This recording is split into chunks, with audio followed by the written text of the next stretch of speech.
Why don't you purify yourself in the waters of Lake Minnetonka?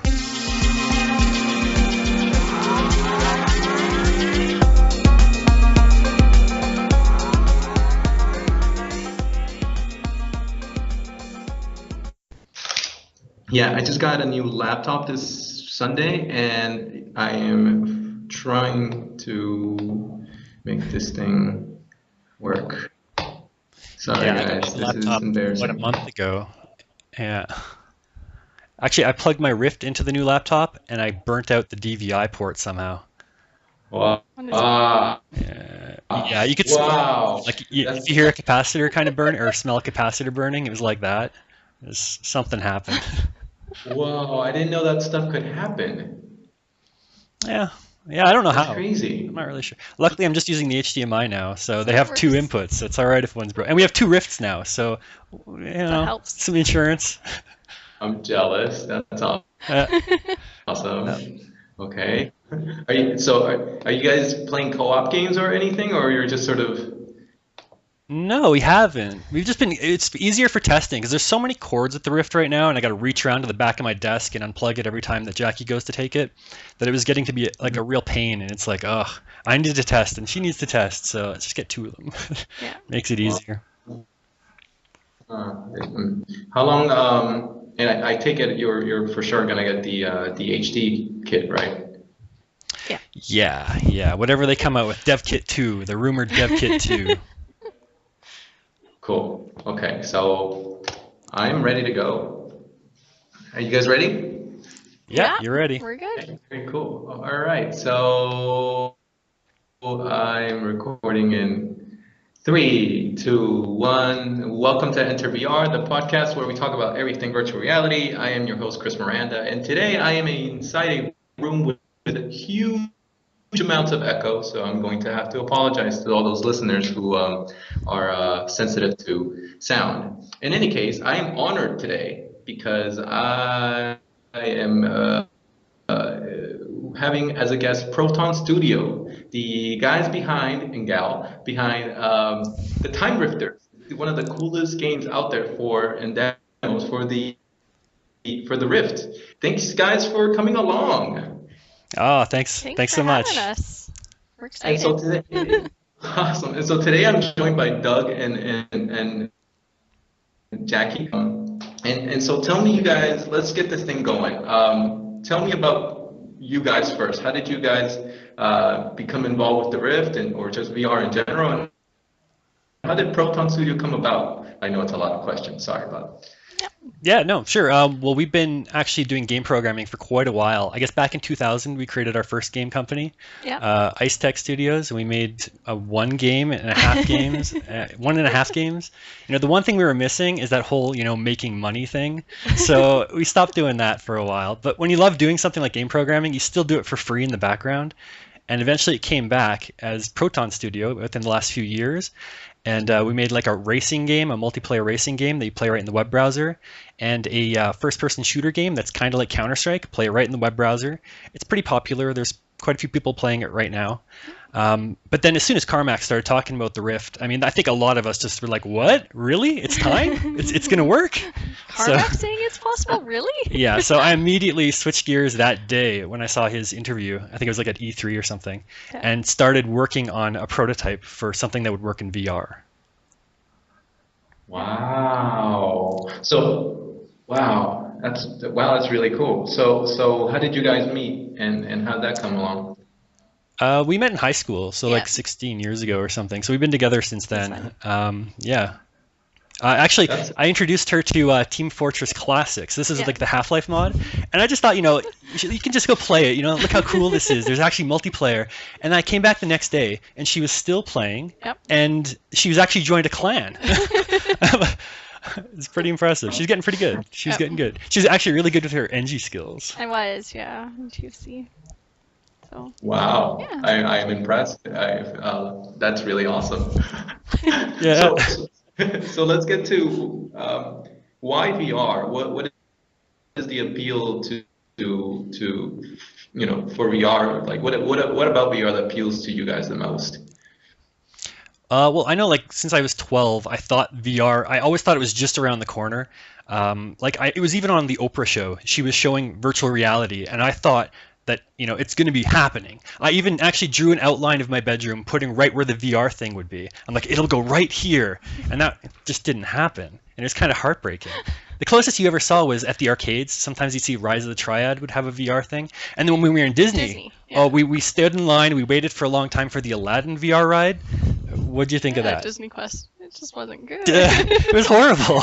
You're just so smacking into disappointed. walls, and it just didn't make any sense. It wasn't great. But yeah.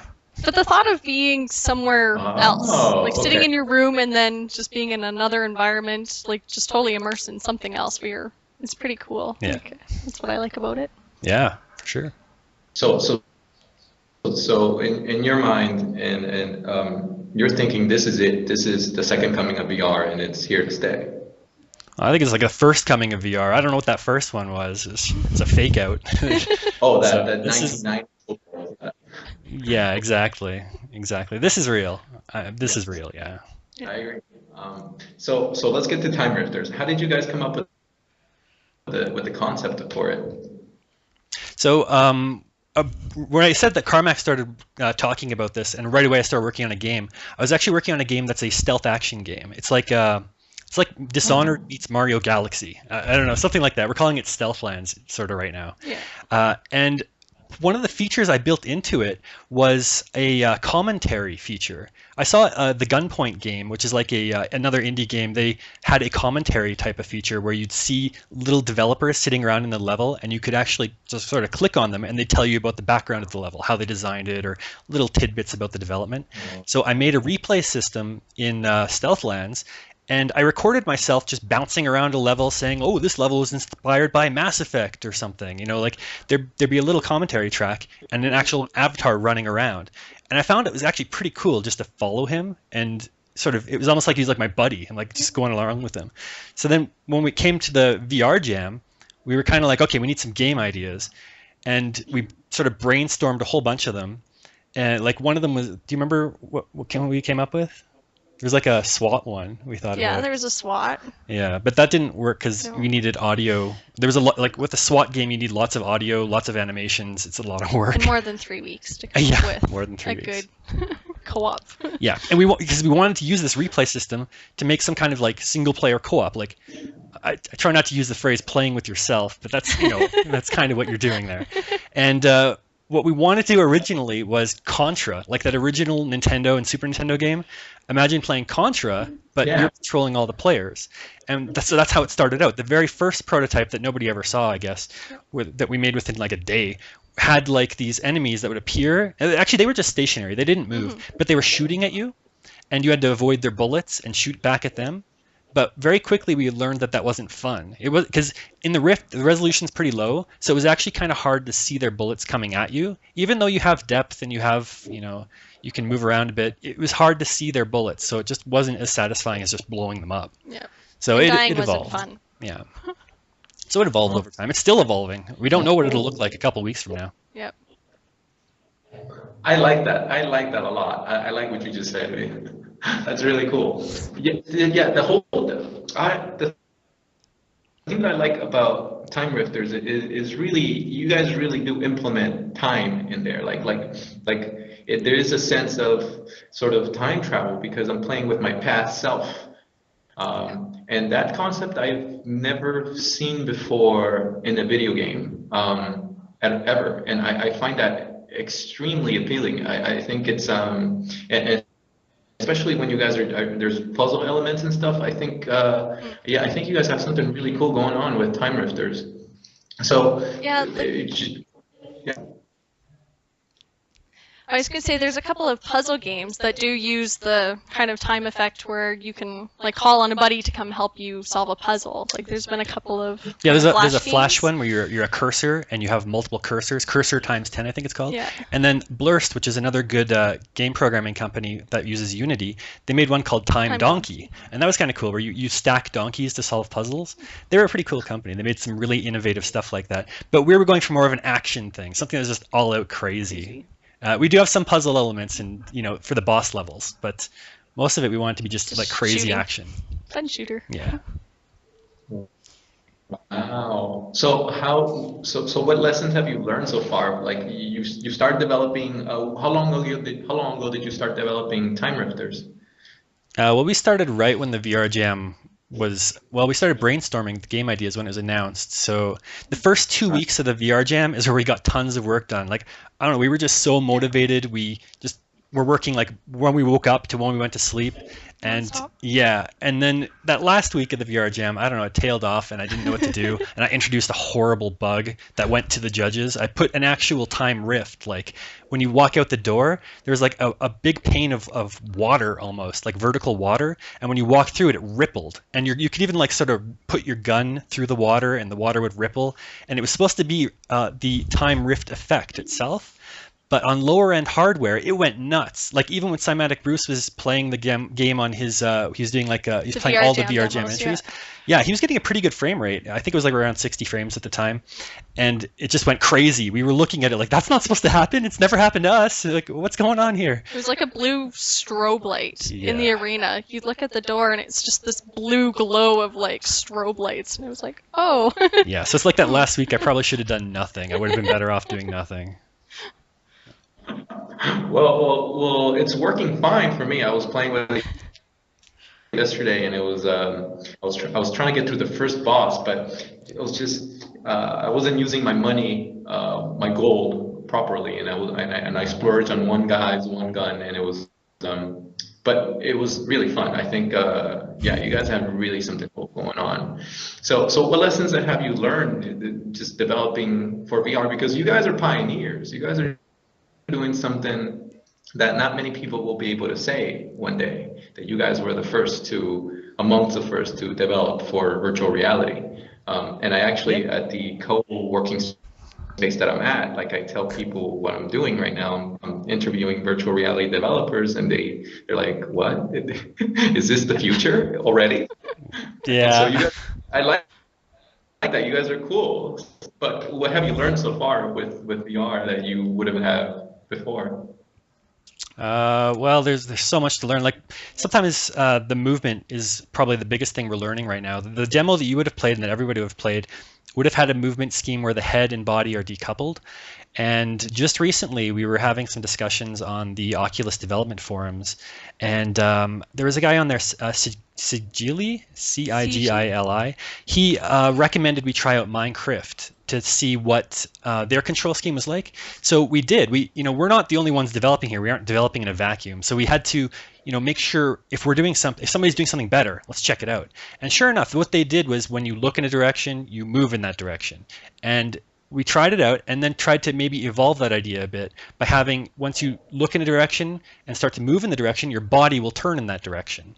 And it actually, after playing it this way, it feels so natural that I feel like I wish I would have done that to begin with. Like, yeah, like it's kind of like unfortunate the way it works now, because or the way it works like in the current demo people are playing, because it's so much cooler now, I feel anyway. Yeah, so it'll get rid of like the yaw correction and the drifting issue, because every time you walk forwards, you're always going to be way forward and your HUD will recenter, so you can't get turned around anymore where you won't be off center. So like that's a huge thing that you've never had to worry about in game development, is this drifting and movement and simulator sickness. Oh yeah, and the whole HUD thing too. I mean, the Stealthlands game doesn't really have much of a HUD. What I tried doing is sort of like in Dead Space, you kind of have elements in the world. So on my gun, I put a little display on the side of it, which has sort of your health indicator, your mission indicator. So it's kind of in the game world. But I kind of like this Iron Man style HUD a little better, because it prevents a lot of the motion sickness, and it just looks kind of cool. So I don't know, that probably will be carried over into Stealthlands now. Yeah, it is really cool. I gotta admit, I was playing with it. When did you guys release this update? Because I remember playing with this with Time Rifters a month ago, and I don't remember if the experience was as smooth as it is now. Yeah, we did do an update. So after the VR Jam, it forced us to sort of learn some lessons, because you see people playing it on YouTube. And two of the big changes we made is we removed the necessity of killing all of the enemies to proceed to the boss because there was really no need for that. It kind of, some people would have like one left over, and we were just like, oh no, they won't get to see the boss now. It sucks. And the other thing was we optimized the heck out of it because we heard the rumors that the Oculus Rift would be running on an Android operating system, sort of like a phone operating system. So we wanted to make sure that we were going to get high frame rates so we could run on such a device. So yeah, we optimized the heck out of it, get the frame rate as high as, like, it'll run at 600 frames per second on my computer now. So it's no lag or anything like that. It's really no VSync. I don't even use VSync. A lot of people, I think in the official Oculus documentation, it said you're supposed to use VSync, but I don't like it at all. So don't use it. Wow, that's amazing. 600 frames per second. Yeah. So what is the goal, like, ultimately for Time Rifters and just even Proton Studios at this point? What are you guys aiming for? Well, we're working on another demo right now, which we're hoping to release in a month-ish and get out there, which will have a lot of these new features, more levels, kind of give a feel for what the full game will be, and then we're going to be releasing the full game for sale at some point. Yeah. Not sure when yet, but. Wow. And so this is the stealth game that you guys were mentioning just a bit ago? Or is it like secret? Oh. Yeah, so we'll be doing Time Rifters first, and then Stealth Lines will be the next project after we release Time Rifters. Both of them made for Oculus Rift first. Like, we are focusing on making, I want to make a virtual reality game. Like, I want to make it work really good on the Oculus Rift. And then we probably, in order to make any money, we'll still have to make it work for people who don't have the Rift because, you know, the audience is pretty small right now. We sort of have to, you know, get our name out there. Yeah, no, I agree. I like that. I really do. That's really cool. But do you think that porting from Oculus native from an experience that is done from the ground up for the Oculus, do you think that will port just fine to other platforms? I think it's probably easier to go from Oculus to like a regular monitor than the other way around. Because what we're doing right now, you just have to. We're also making it for the dev kit because we don't know what the resolution will be like. We don't know about any of the position tracking capabilities. So the only question right now for converting it from Oculus to non-Oculus is how are they going to see all of their HUD? And I've got a few ideas of how that'll work because right now some of your HUD elements are off screen, and that's cool for virtual reality, but obviously not so cool if you can't move your head around. Monitor. Yeah. So I mean that's the only real concern I think I have. Yeah. In terms of controllers and input devices, are you guys thinking about using STEM or whichever other controllers are out there? Well, right now we're sort of just going for the keyboard and mouse, which the majority of people seem to be using, and then the Xbox 360 controller. So just having those two input devices is just proving to be, you know, it's like, okay, that's a lot of stuff to do just to make sure those all work perfectly. Like we added a keyhole style of control specifically for the mouse. It doesn't work so well with the controller, but you know, if we added on Hydra support, now we'd have to do a whole nother controller scheme for a device that I guess it's been discontinued, I believe. So I don't know. We'll have to see what happens. But my feeling is that the Oculus Rift consumer version is going to come out with some type of a standard controller. So if that happens, then it's probably going to be like an Xbox 360 controller. So having the best support for something like that is the goal right now. Yeah, and in any case, I'd really like to thank you for doing Xbox 360 controller support, because I'm about to say something blasphemous. I am not much of a keyboard and mouse kind of guy. I'm a controller kind of guy. So thank you, because the experience is a lot better for me with the controller. Well, yeah. Have you tried like just sitting back on a couch and playing with the Rift? It actually works pretty good. You don't need to have the keyboard and mouse. It's pretty nice. I need to hang out with you guys. That's awesome. That's why I do all my testing, is I'm sitting on the couch with the controller. That's so cool. When people when you guys mentioned to people like your work working on these VR projects and the Oculus Rift, like what sort of impressions or reactions do you get nowadays? What do you get? People don't know what it is. Yeah. So I have to explain, and then they're like, oh, that's nice. So some of them, if we're lucky, we can show them. Like, we'll say, oh, here, look. And then they're like, oh, that's pretty cool. But, yeah, otherwise, if I'm just talking to somebody and they're like, oh, that's interesting. I've never heard anyone who does that. That's okay. Yeah. But, pretty much. Yeah, I got the same thing. People, what do you do? I'm a virtual reality journalist. What? Yeah. Yeah, and then I have to I have to give them the Rift and let them try it, because then they'll realize, oh, this is what you're doing. It's you know what the Rift, it really is one of those things where you just have to try it. Like, words don't really encompass how insane it is. But yeah. So speaking of VR and just the Rift in general, like, do you guys have any predictions for the future? What do you think? What do you think is awaiting us in the next couple years, 5 years? Wow, I don't know. We have trouble predicting what's going to happen in 2 weeks. So it's like, yeah, I don't know, because we're sort of developing for what we know exists. So we know what the capabilities are of the current dev kit. We know the things that can be improved on it, like the resolution. We don't know what can be done with positional tracking. So I don't know. I'm not. it's hard to say what'll be in a year because we don't know what there is now. Yeah. Yeah. What would be your... And I guess Oculus is kind of tight-lipped about some of their plans, it seems like. Like, for a while there will be a dev kit 2, then there won't, and maybe it'll be on the Android OS. No, it won't, and it'll plug into both, and it's just like, okay, okay, we don't know exactly what's going to happen. And will there be competitors? It's true. I'll narrow down the question a little bit more. What do you fear, or what are you worried about that VR might become, especially for you developers from your point of view? A big time fear is like sitting right behind me is a racing wheel, G35 I believe it is. It's an awesome racing wheel, force feedback. It's got I've got like the pedals. I've got like even a clutch in there, and I have a manual shifter. You can play a game like Live for Speed and stall out the car. So it's an awesome piece of technology, but I never use it. It's just sitting there, and I don't know. Is that what the Rift could be someday? An awesome peripheral that nobody uses? That'd be my biggest concern. Yep.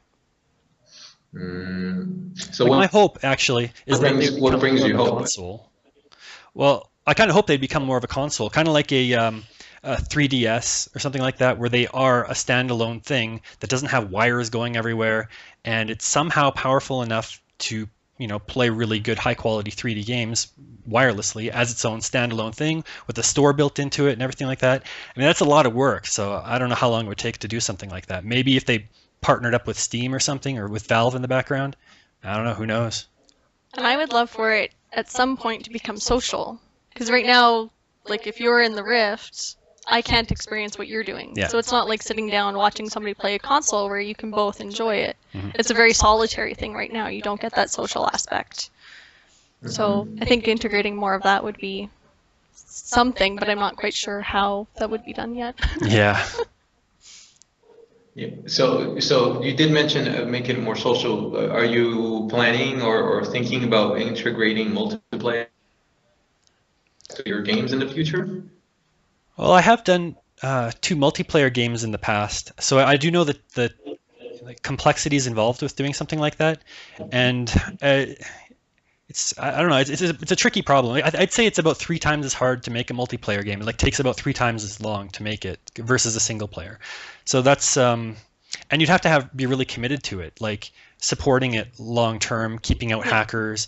Monetizing it too. I mean, how much are people going to be paying for Rift games? I don't know. Is it going to become like an iOS store where they expect 99-cent games? It's like, how am I going to run multiplayer servers and keep developing it on that?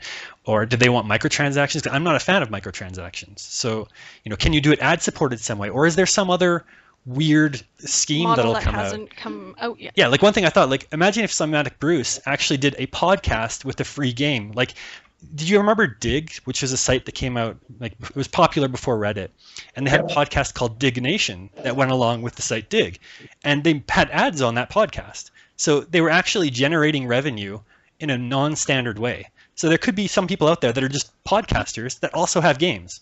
Who knows? It's possible. There's all kinds of possibilities. There is the doors are wide open, and there's no way of telling what's coming. But ideally for you guys as developers, what would be the ideal method of generating revenue? Oh man, depends on the type of game. I guess if it's a single player game like we're doing now, just a one-time purchase seems to work best. If it's a multiplayer game, I really like how, like right now, nplay.com, that's where I have my multiplayer games. It's just ad supported, so nobody has to pay anything. There's no microtransactions, so it's a level playing field. And people don't seem to mind ads too much. I mean, you watch YouTube videos now, you get a 15-second video ad before it, and I don't really mind anymore because I don't know, it's just become accepted now. Yeah, it's true. So you wouldn't mind putting putting banner ads in a multiplayer server just to keep it cheap and free or whatnot? Yeah, but I don't think it works, unfortunately, in game. I know Quake Live did try that. They had banners in Quake Live. They were actually up on the walls, but I don't think they were too fond of that. And they started going to a subscription model where you'd pay like a monthly fee, and I don't like that either. So I don't know what like if you're doing it in a web browser, it's pretty easy to put ads. But if you're doing a full screen like a Rift application, or download, yeah, I don't know how you get ads into there. It doesn't make much. I don't know. There's nothing built that'll do that, and maybe it's a little intrusive. Yeah. What about the community of developers and enthusiasts? What's it been like for you guys? Are you using? You mentioned earlier that you at the Oculus forums you've been using them, but have you been paying attention to other forums or communities, and how have you been received? Yeah, I think pretty much everything. Like, always on Reddit, the Oculus forums, pretty much everything we can check. We are perusing and commenting where we can, and same with like Unity developer forums, and like the VR community is definitely growing, and it's a very welcoming community. So it's been great to be a part of it and starting to contribute and share our knowledge with. Yeah, we can. Yeah, it is something really cool that we're witnessing. I don't think I remember a time where people were coming together to like in this way to bring something about, and I find that very, very cool and appealing. So that's really cool. So let me ask you, would you guys rather travel forward or backwards in time? Do you have an answer for that? Forwards. Yeah? How come? I think there's just so much that can happen. We already know what the past has been and what the technology is. The future, who knows? Like 50 years from now, who knows what it would be. But what if like. you could go back in time and like invest in Google and Microsoft and then be rich right now? That'd be pretty cool. Yeah. I guess it's whether you want the experience of the future or the... You know what? I'm kind of cool with it right now. Like, don't you want to witness the birth of VR? Why wouldn't you want to see that? Like, in our lives, we've gone from like having VCRs and like to DVDs to streaming Netflix to our TV in HD. Like, kids nowadays don't even know what rewinding means. If you had to rewind a VHS tape, like, what does that even mean? Oh. Do you not know? You were reminding me. I knew somewhere in the back of my head. No, there's something fun about watching technology progress. Wow. That progression, like it'd be kind of sad. It's like there was an episode of Star Trek where Scotty, like in the Next Generation, Scotty came out of like a teleporter stasis and he was way in the future and all of his skills were outdated. So he was almost useless in the future. So like what if like all the programming knowledge I have now is all outdated and it's like, oh, well, I guess I'm useless now. It'll take me like a long time to catch up again. That'd kind of suck. I'm cool with right now. Cool. You know, I like the right now, but I am gonna have to go with the future, just because I remember that. Have you guys watch Doctor Who? Have you heard of Doctor Who? We watched a little bit. You watched some. I haven't watched any. Not much though. The first season of Doctor Who with Christopher Eccleston is by far my favorite, and the last one of the first episodes I remember, it was Doctor Who takes the protagonist to witness the ends of planet Earth, the end of planet Earth, and just having just taking in on that ability to travel forwards in time and see things that will inevitably happen, or we have no idea what happened. I think it makes a tingle inside my mind. I don't know why, but it's really cool. And well, that's interesting. At the same time, yeah, it is. But at the same time, I gotta tell you, Doug, that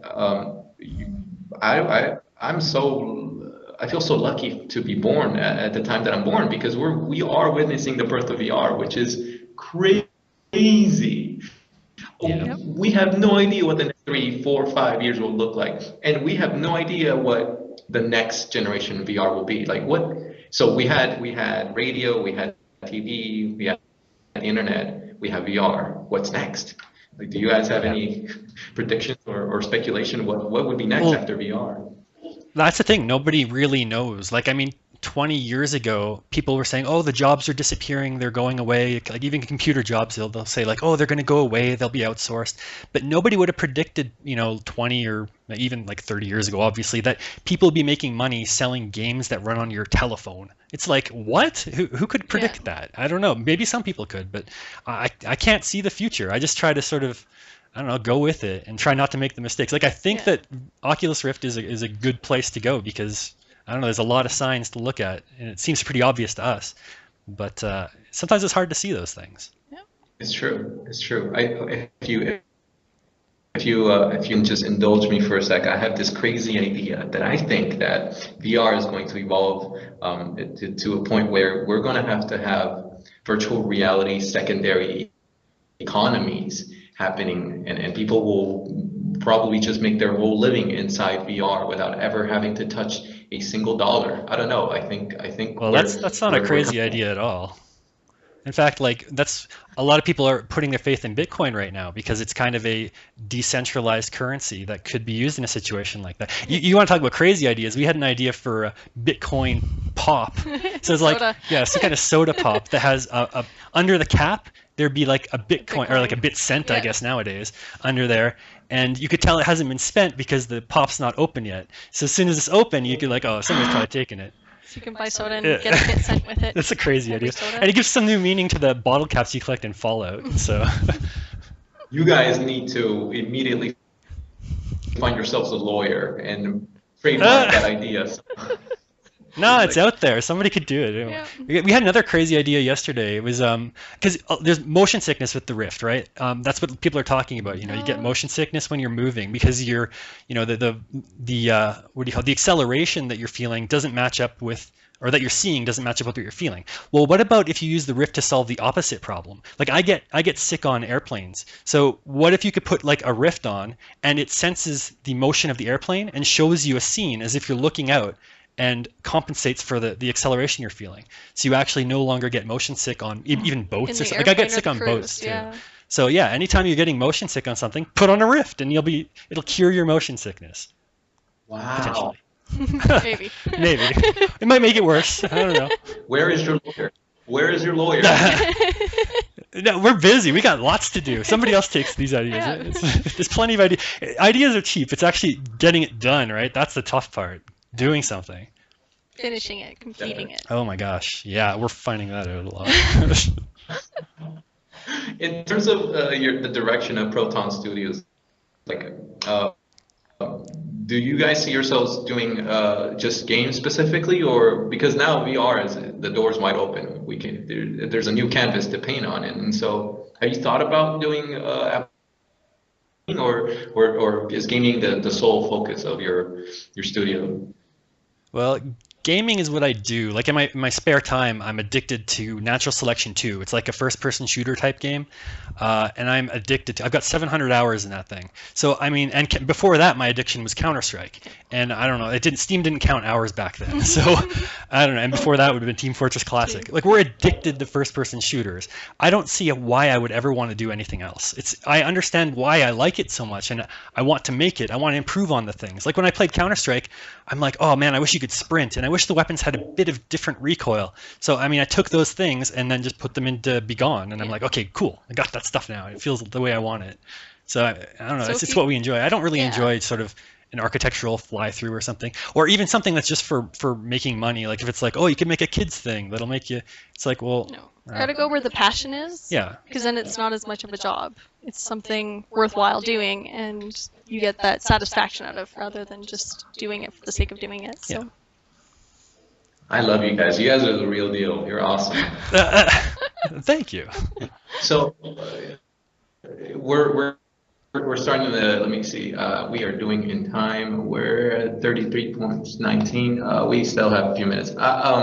So how did you like come along to like what did you study? Like are you using Unity? What language are you using? And did you teach yourself, or what did you learn? Yeah, I was mostly self-taught. Like I started programming in QBasic, like when I got my first 386 computer. Moved on to C++. Tried Ogre 3D. Yeah, I worked on Ogre 3D for a while. Released. Yeah, I did some cool little optimization on that. And then yeah, for Unity, I'm using C#, just because it's the industry standard. Like there's a lot of businesses out there that are using C# or Java. So, just use one of those two. It doesn't really matter too much. They're all pretty similar. So. Do you guys have like a wish list of, or at least like a wish list of things that you would hope that the next iteration, or at least the consumer model of the Rift, should have? Like as developers, as people who have the Rift, who've been playing with it, like what do you hope the consumer Rift will incorporate to make your lives easier or better? Well, there's the standard, like the motion tracking and like positional tracking. Positional tracking, for sure. But I don't know how I'd want it done. That's the weird thing. Like, do we want trackers that they have to put up in front of them, like how the Cast AR works, and like how the Wiimote works? I don't know. Like, it doesn't seem ideal. So I'm not really sure how they would do it. I don't know. Yeah, I'm not sure. And then, better quality. Like we tried the HD Rifts. We got to try those ones at a conference, and those were pretty nice. Yeah. The large field of view, and I'm not sure what else. Lighter, cooler, I guess. Smaller. Like I really want them to, like, I think they're going this way to make them look more like SWAT team goggles, not like some crazy monitor strapped to your head. If you can look like a SWAT team guy, then everyone will be like, okay, that's kind of cool, But if you make it look too you look maybe. Yeah. If you're embarrassed to be seen wearing them, that's not a good thing. Yeah. Well, there's that's true. I would love to see myself as a badass, but you know what I would love to have with the new iteration of the Rift, I think, and it probably won't come with the first generation. It'll probably be later on, but it would be really cool if they could add 3D cameras, front-facing 3D cameras, because then it opens the doors for augmented reality with the Rift, which would be crazy. Yeah, that's an interesting idea. Yeah, I don't know. It'd be interesting. But we'll see. I think there's just so many possibility. Yeah, there truly is. I think we're, and it's so exciting. It truly is. So let's talk about Proton Studio, and how can you guys, how can people support you? How can we stay up to date with what you're releasing, what you're putting together? Because you're the kind of developers I would love to support. Yeah, well, we've got our website at protonstudio.com, Facebook at protonstudio.com as well. Yeah.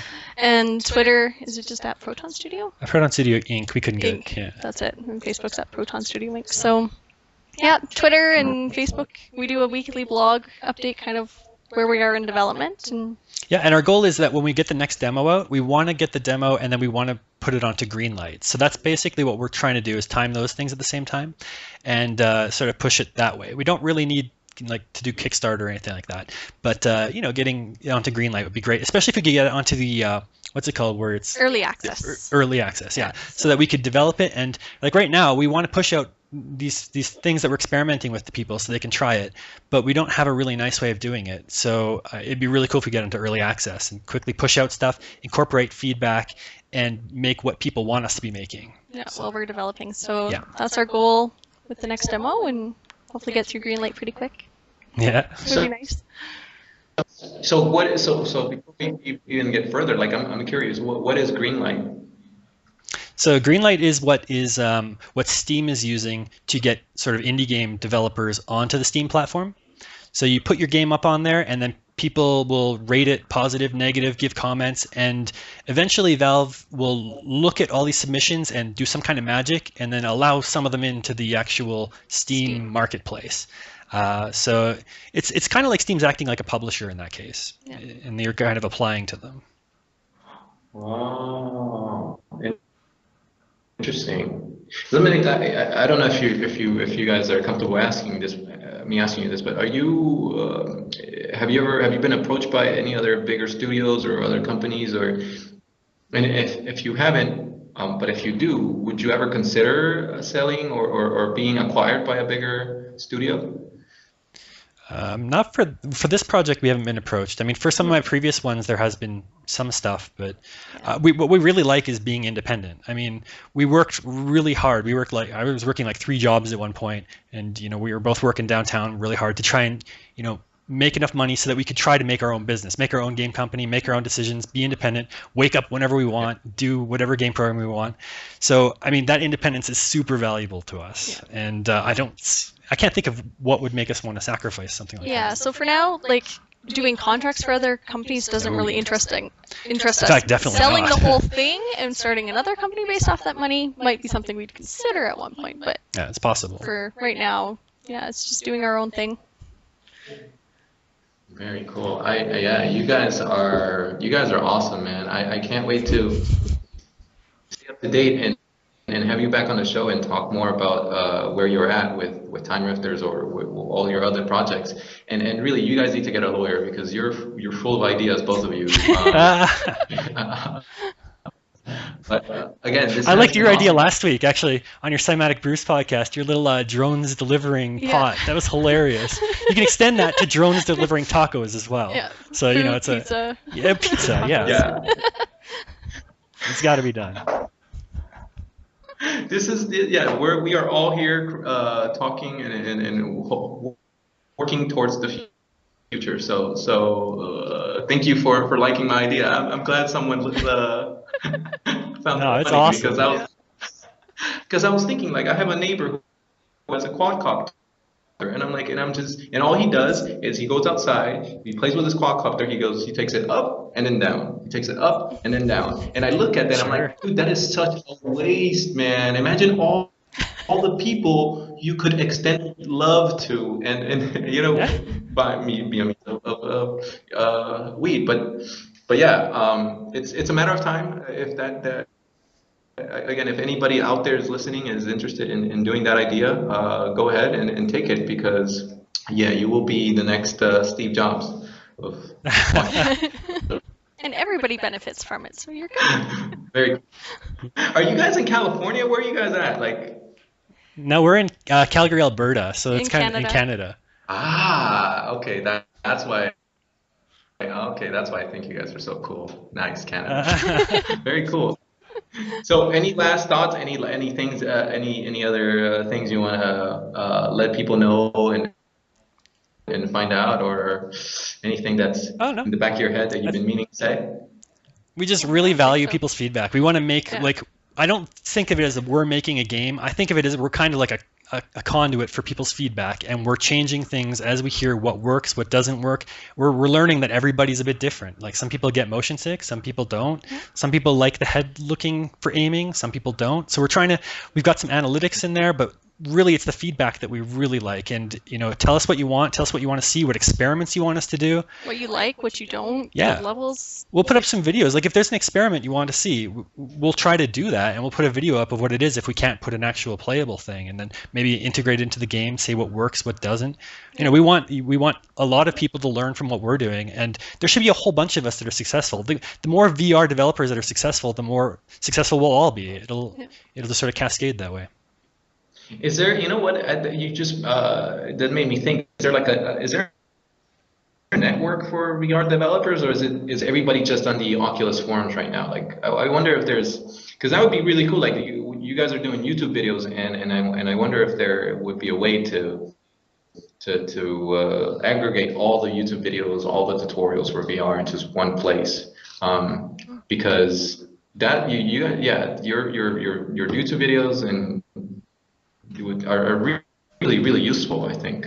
But yeah, you guys know what it needs is kind of like a Total Biscuit type guy that does news wrap-ups of all the Oculus news. Just this short little bites of like, oh, this is what's going on here. I mean, I'd subscribe to that on YouTube, because when we'll have coffee in the morning and we're watching YouTube videos on our PS3 now, and you'll just see like, oh, what does Total Biscuit have today? Oh, so Battlefield 4 has got some bug in it. Okay, if there was something on virtual reality like that, like the daily news. Yeah, like a daily or weekly kind of roundup, a video of all the stuff that's going on. News sites that you can go to, but yeah, I like videos. I'm lazy. I don't like to read as much. Oh yeah, reading. So yeah.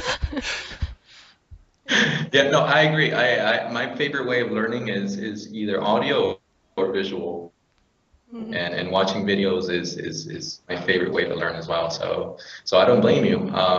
Yeah, I think that would be cool. Doing a VR news day-to-day kind of thing. That would be really cool. Yeah. So Total Biscuit, if you're out there listening, you got yourselves a few followers. Did you see the episode where he went out and tried the Rift? Yeah. Yeah, he tried Hawking. Yeah. It's impressive because he's very skeptical about things, and it's nice to see people who are skeptical try it on and see at least the potential for the Rift, which is always good. It's always a good sign. For sure. Well, it's fun seeing it pop up in weird places. Like we listened to Joe Rogan and him and Duncan Trussell. Yeah, and Red Band. I'll talk about the Oculus all the time and how Red Band just got it and Duncan Trussell just got his, and like... Yeah, like I've got podcasts going on in the background as I'm programming. So I'm like making the Oculus Rift stuff, and then suddenly they're like, have you heard about this Oculus Rift? Oh man, it's so fascinating to hear it keep coming up everywhere. Yeah, it's slowly but surely creeping itself into the world we live in, and it's crazy. It really is. I'm still trying to pinch myself because am I dreaming? Is this really happening? Is this virtual reality thing? Are we going to? Now let's talk about really quickly, like the Matrix. Do you think this is the predecessor to the Matrix? Do you think we'll have? Do you think we'll be able to humans? Because philosophically, are we ready for virtual reality? And eventually, how much growth is too much growth? Is there such a thing as too much growth? What do you guys think? We were just watching a program last night, Through the Wormhole with Morgan Freeman, and they were saying, like, they've got a lot of people talking on that, and one guy said that below quantum mechanics is like a giant checkerboard of binary bits that are on and off. So, I mean, the theory there is that we're already in a simulation, so this is already a simulation, so I guess we're ready for it. We're living it now, potentially. Mind blown. Yeah. Dude, I need to hang out with you guys. Not only do you listen to Joe Rogan, but you're watching Universe quantum mechanics documentaries, and you like quadcopter wheat delivery. Dude, I'm going to Canada. My stuff, guys. Meet up in BC. Awesome. That's probably the nicest place in Canada. Nice and warm there. Yeah, you can see. Except for rainy, I guess, right now. But Better than snow. yeah. Oh yeah, we got How's the snow. weather in Calgary right now? It's a little slippery, but not too A bad. little slippery. Not too cold yet. We've Nice. had snowfall warnings for the past 2 weekends, so it's white. Yeah. Awesome. Well, this has been a pleasure, and honestly, I can't wait to hear more about you guys. Can't wait to have you again. Can't wait to come down there to Canada and visit you and bring my quadcopter. And yeah, guys, thanks so much for being on the show. Thanks. Thank It you was so fun. much. It's awesome. Yeah. Can't wait to do it again. Awesome. And cool. That was it. Thank you guys. That was perfect. I will do a little bit of editing, just to trim out some of the things that got cut off or just any of my because I do a lot of that. But other than that, that was great. And Just about hopefully, it, though. Because that's actually what we enjoy about like Joe Rogan's podcast and your podcast when you were talking to Cinematic Bruce. It's so casual and so real that's what we enjoy It's so not much about it. pre-scripted, it's just natural. Yeah, like your other podcasts you did with the people before, I almost felt like they were salespeople, and it was like they're giving their pitch to you, and it wasn't as interactive. Whereas with Bruce, I mean, that was so fun to listen to. Yeah. And I don't care if there's any ums. Maybe some of your listeners do, but just giving you direct feedback right now. Yeah. That it would, yeah, we like Thank you. you. yeah, the whole Cymatic Brews podcast, that was really cool. Him and I, we just no script, no questions. I just went in there, and it just sort of it evolves into that. The thing with the developers is I want to make sure you guys aren't being caught like flat-footed on any questions. And so other developers have been wanting like questions in advance, and so I send them the questions in advance. And so what ends up happening inside my head is like I do the interview, and I have the questions on the side, and I'm like looking at the questions, but rather than focusing on the person and what they're saying. Yeah. And so just now, this conversation has been like, it was like, okay, I'm looking at the questions, but I'm like, but they said something really cool. So just so you know, next interview, questions are gonna no questions pre-hand. We're just gonna go in there and we're just gonna like go all out, just But where the just conversation chat it out. Yeah. I like you, man. I'm going to Canada. You guys are awesome. I'm sick because you guys have really good ideas. Again, I can't stop thinking about that whole Bitcoin pop cap. That's really cool. Yeah. Yeah. One of those ideas. Very cool. All right. Well, thank you guys, and I'll keep you in touch. We'll stay in touch through Gmail, and I'll let you know when the audio goes up. And again, I'm sorry if it's gonna sound a little echoey on my side because I'm in a room I wasn't supposed to be. So thank you, though. All right. Look forward to Perfect. Thank you so much.